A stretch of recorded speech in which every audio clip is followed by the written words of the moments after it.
Hi, I'm Stephanie. I'm one of Brightstone's family lawyers, and I've been practicing family law for about 7-8 years now.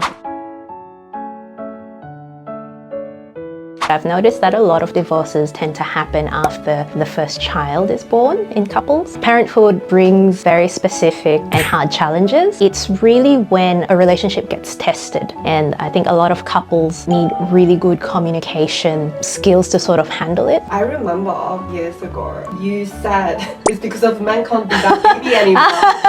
What do you think about this now? In a way, that's kind of true. Not to say that they're upset that they can't be a baby, but it's a lot that when you have a newborn, the primary carer is going to be the mother. Basically, her sole role is to make sure this child is thriving and surviving. Because of the sort of patriarchal world we live in, it's hard for men to be able to convey to their wives and their partners and their girlfriends that, you know, I'm feeling a bit upset and lonely because I feel that you're not hearing me out. I'm not getting the same level of attention that I used to. So I think it's really important that when you have a new baby, that couples are able to feel like they're in a team and they're doing things together. They're going through these hardships together, and they really need to be able to have each other's back on this.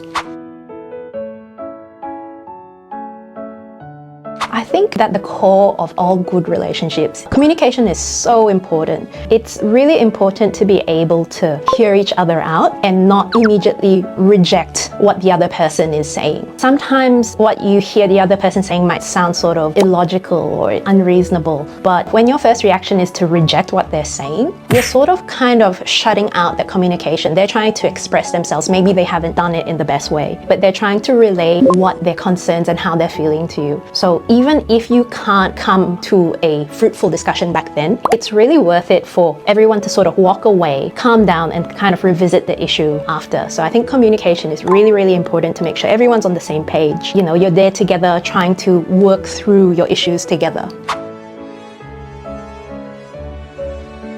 I think a man who is not afraid of saying how they feel, even if it makes them vulnerable. Like, if you're sad, you're sad. If you're happy, you're happy. Don't be afraid to communicate that to your partner at the risk of feeling like you're less manly now because you've allowed yourself to show these sensitive feelings. In my case, I grew up in a typical household where the men were very stoic. My father cooked and cleaned, but he wasn't very vocal with how he felt. And so with my current relationship, my partner is so vocal about the way he feels. He's so good at communicating his feelings that it's something that's rubbed off on me as well, and it's something that I consistently try to work on being better at communicating my feelings without getting defensive, without rejecting and shutting down the responses he might give me in turn, and just basically trying to work through it together and, you know, try to validate what each person is feeling, but also trying to maintain reason, essentially.